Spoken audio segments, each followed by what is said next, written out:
Every time my sugar daddy husband spent the night at his female assistant's place, he would gift me a building. In the 2 years since our marriage, I had acquired 96 commercial properties scattered throughout the city. It also meant that the man had hurt me 96 times. When the 97th property deed was handed to me, his assistant immediately sent me a gloating video. So what if Nathan gives you money? I've got his heart and body. You may be a supermodel, but you can't even get your own husband to sleep with you, can you? I didn't argue with her. Instead, I graciously sent her a set of new Victoria's Secret lingerie from my latest runway show. When my husband found out about my generous gift, he rewarded me by allowing me to accompany him to a high society party. During a party game, his assistant lost 3 times in a row and was dared to lick whipped cream off a Playboy's thigh. She smashed a bottle and held it to her neck, swearing, "Nathan, I'd rather die than let anyone humiliate me like this." My usually cold-hearted husband suddenly panicked and begged me to take the punishment in his assistant's place. "It's just licking some cream. I promise I'll spend time with you properly after this." Everyone was waiting to see me make a fool of myself, but I calmly agreed without making a fuss. He didn't know that this was the 97th time he had hurt me, and I no longer wanted to be his caged bird. I was just waiting to repay the life debt for saving me, and then we would have no more connection. Well, looks like the supermodel agreed to lick it after all. Nathan sure knows how to handle women. What if she doesn't lick the cream? Are they really going to make Lauren do it? She's Nathan's true love. The mocking laughter around me was deafening, and I felt utterly humiliated standing there amidst this nauseating display of arrogance. Nathan crouched in front of Lauren, carefully placing a band-aid on her neck. Then he turned to me with cold eyes. "Sophia, don't try anything clever. Lauren's waiting for you to finish so we can continue the game." Lauren. He only cared about Lauren, never once asking if I was willing. He had completely forgotten that I was his wife. He had also forgotten that just a few days ago, I had miscarried because of her. And I was barely able to stand here today. Seeing me hesitate, someone suddenly pushed me. "What are you standing there for? Go lick it. Don't tell me you're backing out now." I stumbled but managed to steady myself. When I looked at Nathan again, his eyes were completely focused on Lauren 96 times. This is the 96th time, I counted silently in my head as I stiffly walked towards the man with whipped cream on his leg, a notorious playboy in our circle. Just as I bent down to kneel, the playboy suddenly grabbed my chin. He looked at Lauren and said, "Miss Lauren, this isn't right. She lost to me 3 times. Licking once isn't enough. How about we play stuff the egg? If you can persuade her to do it, I'll forget about the punishment." Stuff the egg? What's that? An unnamed fear suddenly surged through me, and I quickly looked towards Nathan. But in the next second, Lauren was already pleading with Nathan, clinging to his arm and pouting, "Nathan, it's just a dare. Can't you let your sister-in-law agree just this once?" Seeing Lauren's small body trembling, Nathan was left with nothing but pity. He looked at me intently. "Sophia, you were willing to lick the cream, so you wouldn't mind taking on another dare for Lauren, right?"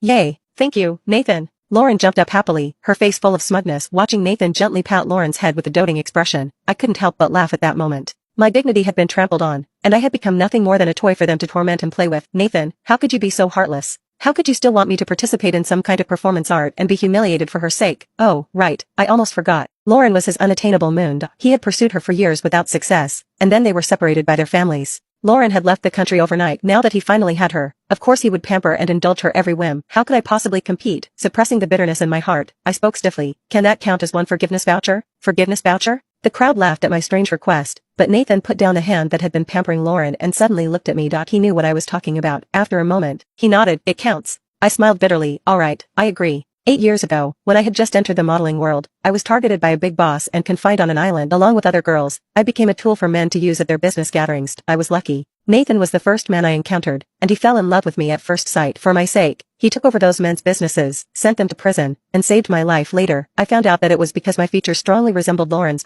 On the night I was rescued, I asked him how I could repay this debt of gratitude. His eyes were sincere. "Then marry me." I pinched him. "I'm serious." His breathing became ragged as he entangled with me and said, "Then, give me 99 forgiveness vouchers." "Forgiveness vouchers?" I curiously clung to his body, not understanding. At that moment, he smiled. "Silly girl, and I'm just saying if one day I hurt you 99 times, I'll use these vouchers to make you forgive me 99 times. Once the vouchers are used up, this debt will be settled." For the next 5 years, he poured resources into making me a supermodel and loved me like a precious jewel until 2 months ago, when Lauren returned to the country. Everything changed. Now it was the 97th time. Just 2 more times, and my debt would be repaid. We would have no more connection. Seeing Nathan agree, the playboy took me into his private room, a dimly lit chamber covered in silk. The table was full of hard-boiled eggs, and on the floor lay 2 or 3 women with disheveled clothes, a rotten smell emanating from beneath them. A chill ran down my spine as I realized with horror what Lauren meant by stuffing eggs. They were going to insert them into my private parts. Nathan, who had followed us in, suddenly narrowed his eyes and turned to ask Lauren, "Wasn't this supposed to be about eating eggs? What's going on here?" But Lauren ignored him and pushed me forward.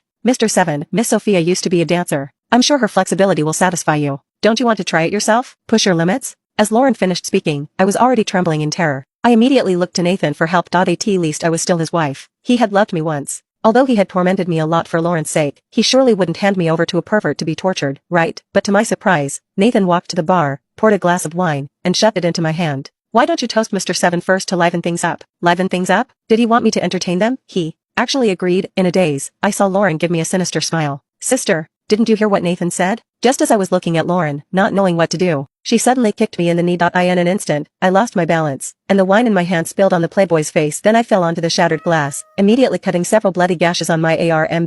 My eyes met the distorted, pale face of the woman on the floor. Lauren's shrill accusations rang in my ears. Sister, if you didn't want to toast, you could have just said so. There's no need to pretend to be crazy to anger Mr. 7. Is this how you act as Nathan's wife? Are you trying to embarrass Nathan? The playboy's expression froze for a moment. Then he suddenly realized something and stared at me with wide eyes. You're Nathan's legendary wife? I said nothing, just sat on the ground, my body and heart aching almost to the point of suffocation. The playboy reached out to grab my arm, but Nathan immediately seized his wrist. Nathan glanced at my blood-covered face, his eyes suddenly turning gloomy. He gritted his teeth as he looked at the playboy. Get out. The playboy was intimidated and had to leave, grumbling under his breath. Nathan, are you crazy? If I had known she was your psycho wife, I wouldn't have touched her. As the playboy disappeared, I got up to leave, but my arm was once again gripped by a large hand. Sophia, aren't you happy now that you don't have to be punished? Did those 2 years on the island not teach you how to behave? You only had to toast a drink, and this would have been over. Why did you have to act crazy? You knew that when I asked you to toast, I was trying to end this, didn't you? Are you that clueless? Looking at the angry Nathan, I responded with bloodshot eyes. This time, I finally didn't hold back and retorted, Nathan, I'm your wife. If you had just made my identity clear, this would have been over just the same. My words were clear. It was him. He was the one who wanted to play with my vanity to protect Lauren's face, which is why he never said anything. Caught off guard by my revelation, Nathan felt a bit guilty. Lauren, seeing this, wanted to defend him, but Nathan frowned and spoke up to stop her. Enough. Shut up and wait for me in the car. After her footsteps faded away, he sighed, I'm sorry, but I still need to explain. I really didn't know what stuffing eggs meant. If I had known, I wouldn't have agreed from the start. As for Lauren, I hope you can understand. After all, she just came back to the country and saw that I was married. Nathan stopped abruptly, but I could still guess what he was going to say. He wanted to say that Lauren was in a bad mood because she found out he was married, so she deliberately gave me a hard time, and he wanted me to forgive her.